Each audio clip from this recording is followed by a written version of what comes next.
In this question, we want to make P the subject of the formula.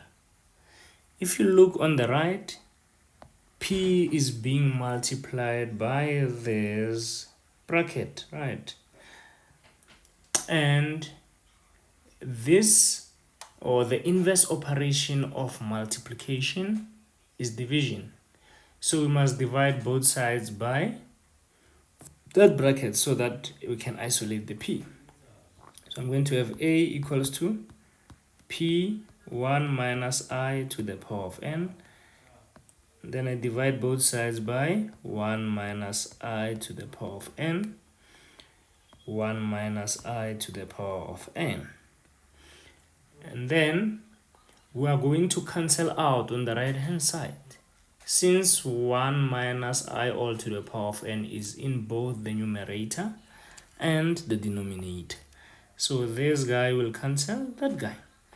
Therefore, we're left with A over 1 minus I to the power of n is equals to P.